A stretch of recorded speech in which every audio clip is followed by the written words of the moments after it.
वर्षों बाद गुरुवर संतोष की निद्रा में है। उनकी निद्रा भंग हो जाएगी। मैं उनके विश्राम को भंग नहीं होने दे सकता।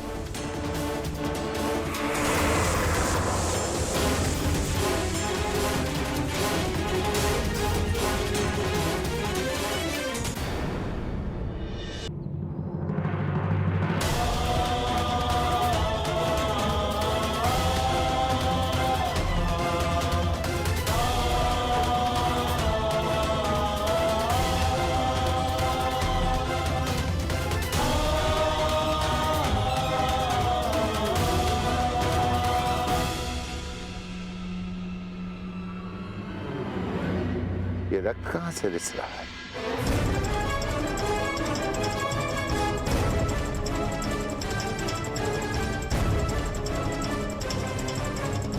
राधे,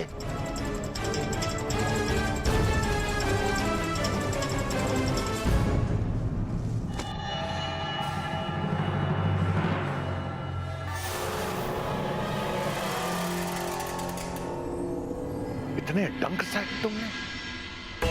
तुम इस कीड़े को यहां से हटा भी सकते थे, इसे मृत्यु का द्वार भी दिखा सकते थे। अपने गुरु के विश्राम के लिए ये राधे कितना भी रक्त बहा सकता है,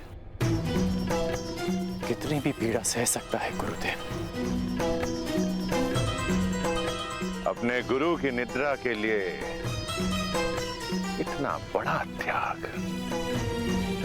अपने प्राणों की भी चिंता किए बिना इतना विष सहा तुमने मुझे महाक्षत्रिय राजा शिवी का स्मरण करा दिया, जिसने एक कबूतर की रक्षा करने के लिए अपने हाथों से अपने शरीर का मांस काटा।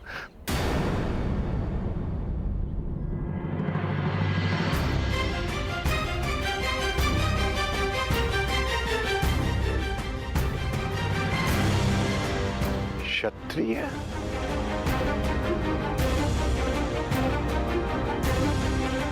कौन हो तुम राधे? कौन हो?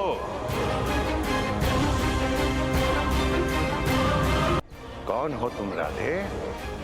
मैं राधे, आपका शिष्य कर्ण। ये मेरे प्रश्न का उत्तर नहीं है कर्ण। मनुष्य अपने कर्म से बल और सिद्धि अर्जित करता है, परंतु जन्म और कुल से संचित संस्कार और गुण उसका साथ नहीं छोड़ते हैं। अपने गुरु की निद्रा के लिए इतनी असहाय पीड़ा सही तुमने? नहीं कर्ण, नहीं। ये एक ब्राह्मण कुल के बालक के लक्षण नहीं हो सकते हैं, कदापि नहीं हो सकते। जब तुम मुझसे दीक्षा लेने आए थे,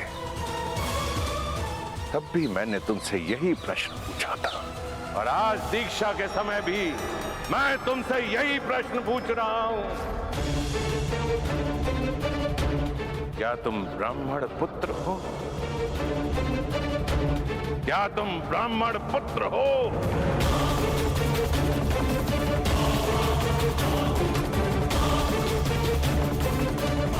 नहीं गुरुदेव,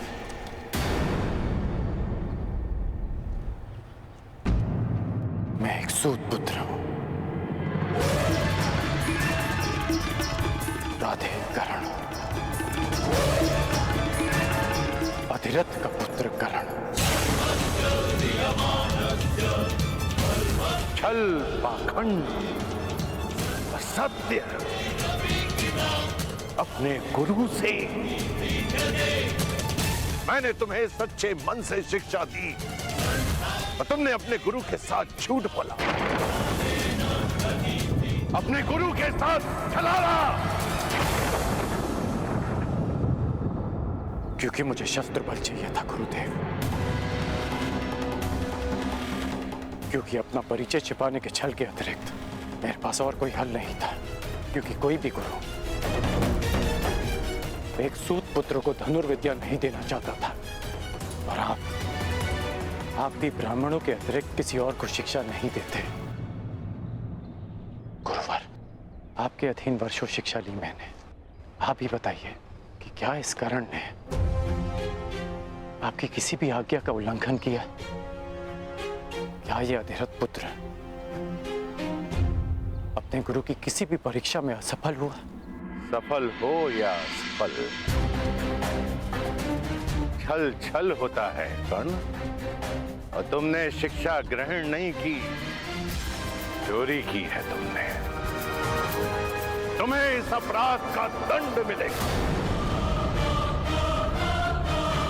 तुमने मेरे दिव्यास्त्रों को प्राप्त करने के लिए अपने गुरु से झूठ बोलने का महापाप किया है। रोग है तुम पर। अब तुम अपने गुरु से श्राप भी लेते जाओ। मैं जमदग्नि पुत्र परशुराम तुम्हें श्राप देता हूं कि मेरे द्वारा दिए गए दिव्यास्त्रों का तुम उपयोग नहीं कर पाओगे। इस समय तुम्हें इन दिव्यास्त्रों की सबसे अधिक आवश्यकता होगी। उस समय तुम इसके अनुसंधान की विधि भूल जाओगे।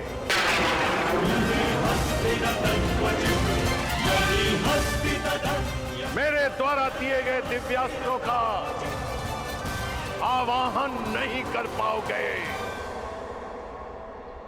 ये मेरा श्राप है।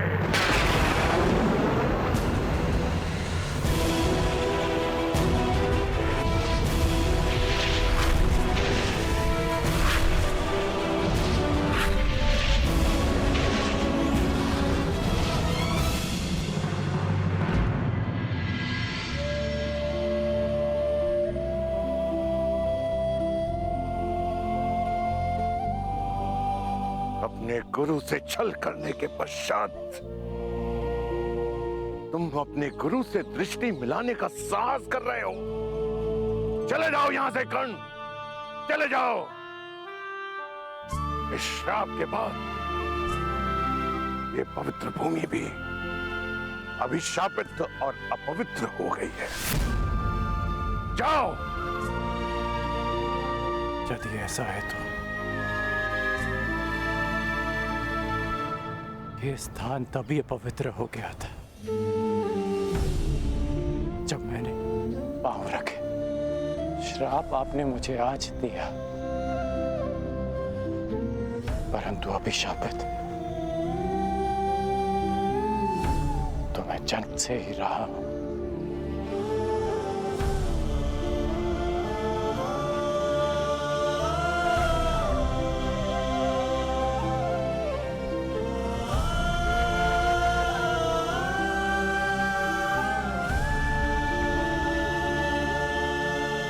मुझे कोई खेद नहीं कि मेरा जन्म एक सूत कुल में हुआ है।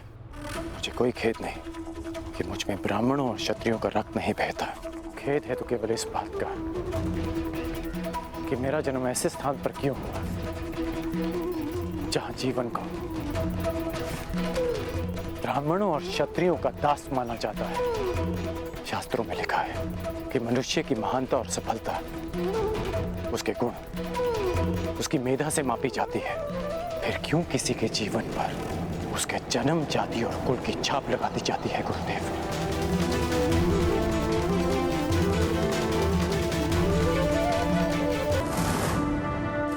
सबसे महान धनुर्धारी केवल वही होगा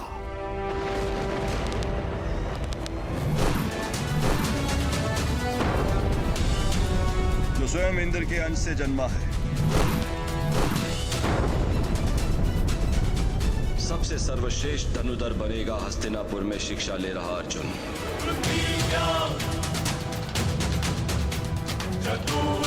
जिसने इंद्र का आशीर्वाद अर्जित किया है वो अर्जुन।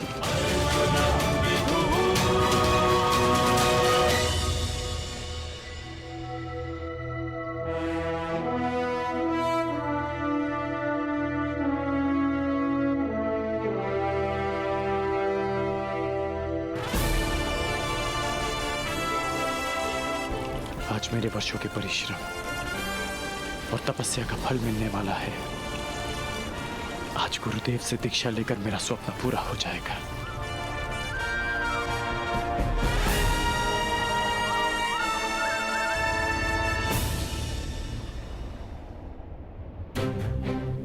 मैं कर्ण हूं, हस्तिनापुर का ब्राह्मण। धनुर्बल प्राप्त करने के लिए मैंने आपसे अपना परिचय छिपाया। ये छल मैंने अपने लोगों की रक्षा के लिए किया। क्षमा करना गुरुदेव।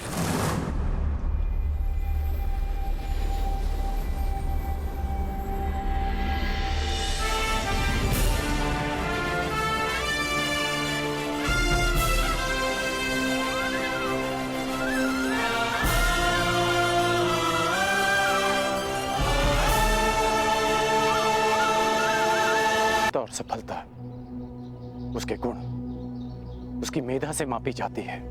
फिर क्यों किसी के जीवन पर उसके जन्म, जाति और कुल की छाप लगाती जाती है गुरुदेव? जब विश्वामित्र राजकुल में जन्म लेकर ब्रह्म ऋषि बन सकते हैं, जब आचार्य द्रोण ब्राह्मण कुल के होकर क्षत्रियों को ललकार सकते हैं, जब मेरे महान गुरु परशुराम एक ब्राह्मण होकर शस्त्र धारण कर सकते हैं, तो फिर सूत पुत्र के साथ अन्याय क्यों गुरुदेव? क्यों ऐसा होता है कि यदि एक सूत पुत्र वेद की ऋचा सुन ले तो उसके मुख में पिघला सीसा भर दिया जाता है? क्यों किसी शूद्र को शिक्षा के अधिकार से वंचित रखा जाता है? क्यों मेरे भाई शोण को मार दिया गया था? क्योंकि उसने वेद पाठ करने का दुस्साहस किया। क्यों एक क्षत्रिय की उदंडता को उसका साहस माना जाता है और एक सूत की वीरता को उसका दुस्साहस? क्यों गुरुदेव? क्यों क्यों क्यों क्यों क्यों? जिन ब्रह्मदेव के दिव्यास्त्र आपने मुझे सौंपे, उन्होंने सृष्टि की रचना में क्या कोई भेदभाव किया? जन्म से लेकर अभी शरण में आने तक सदैव अपमान सा आपके चरणों में आया तो लगा कि हाँ, मुझ में भी प्राण है। आपकी छत्रो छाया से वंचित नहीं होना चाहता था गुरुदेव। ये कारण सम्मान से जीवन जीने का अधिकार चाहता था। इसलिए जीवन में पहली बार असत्य कहा, परंतु आपके प्रति मेरी श्रद्धा, मेरी शिक्षा के प्रति मेरी निष्ठा और मेरे कर्म के प्रति मेरी आस्था में किंचित भी असत्य नहीं है गुरुदेव। आपके इस शिष्य ने आपकी हर शिक्षा, हर परीक्षा को ईश्वर का प्रसाद मानकर ग्रहण किया और आज ये राधे सगर्व आपका श्राप भी स्वीकार करता है। किंतु इतना निवेदन अवश्य करूंगा कि मेरा सूत पुत्र होना मेरे अधिकार में नहीं था। इतना अवश्य कहूंगा कि आपने मुझे उस भूल के लिए श्राप दिया जिस पर मेरा कोई वश नहीं था गुरुदेव। तुम्हारा तुम्हारे जन्म पर वश नहीं था, मैं जानता हूं, परंतु तुम्हारा वश कर्म पे तो था और तुम्हें श्राप तुम्हारे असत्य बोलने के कर्म के कारण मिला है। नहीं गुरुदेव, एक सूत पुत्र को श्राप मिला क्योंकि उसका जन्म ब्राह्मण कुल में नहीं हुआ, क्योंकि एक सूत होने के पश्चात भी उसने सम्मान से जीवन जीना चाहा, अपना अस्तित्व बनाना चाहा। इसलिए एक सूत पुत्र को श्राप मिला। अपने गुरु से सत्य ना बोलने की भूल तुमसे हुई है कर्ण। और एक गुरु ने अपने शिष्य का सत्य जाने बिना उसे श्राप दे दिया। ये भूल परशुराम कर बैठा।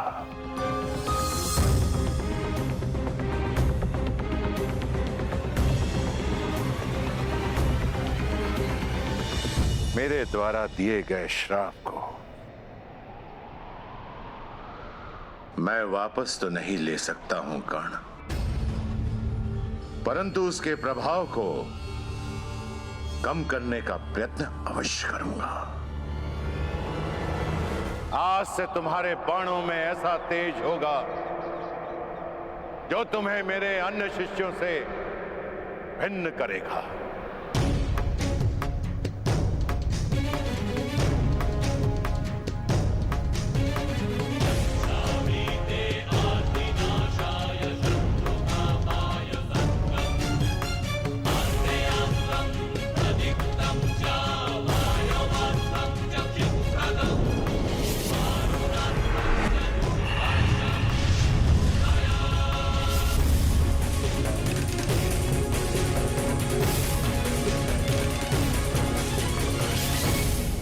ये मेरा सबसे शक्तिशाली दिव्यास्त्र है, परंतु ब्रह्मास्त्र से अधिक नहीं।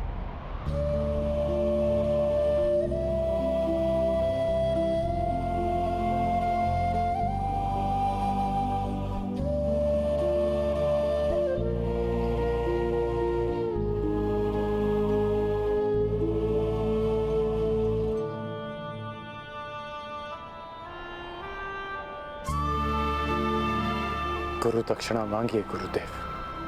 गुरु दक्षिणा क्या मांगू मैं तुमसे कर्ण? सब कुछ तो मैंने तुमसे ले लिया है, अब तो कुछ तुम्हें देना चाहता हूं।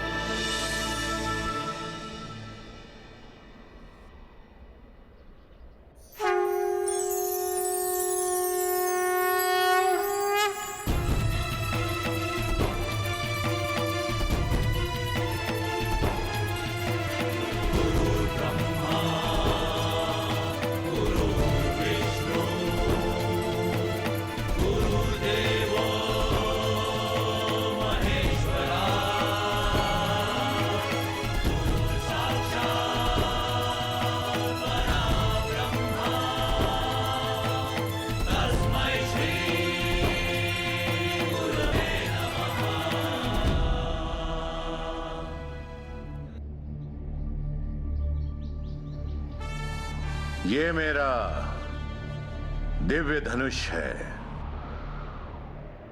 विजय। जब तक ये धनुष तुम्हारे हाथों में रहेगा, संसार का कोई भी योद्धा तुम्हें पराजित नहीं कर पाएगा कर्ण। जाओ पुत्र जाओ, इस अभिशापित जीवन को स्वीकार करो। जन्म की पीड़ा और शाप का ताप सहकर भी तुम संसार के आकाश में सूर्य की भांति चमको।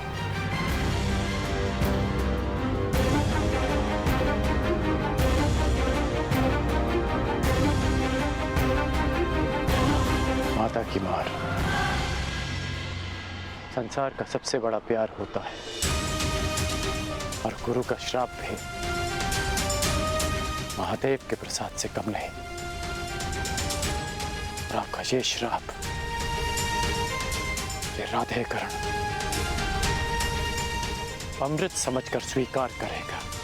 इतिहासकरण का नाम स्वयं में कैसे समाहित करेगा मैं नहीं जानता, लेकिन एक बात का वचन देता हूं कि आपको आपके इस शिष्य पर सदैव गर्व होगा।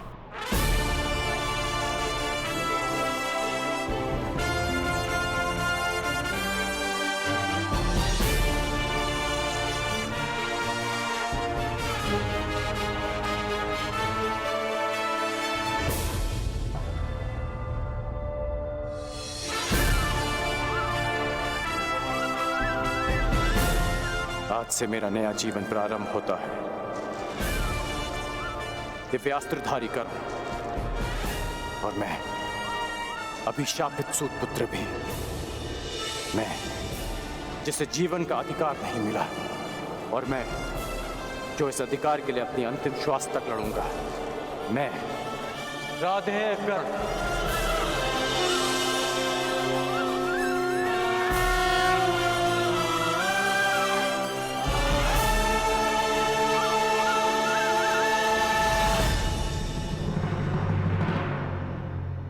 परशुराम शिष्य, हस्तिनापुर के राजगुरु, महायोद्धा, प्रतापी आचार्य द्रोण पधार रहे हैं।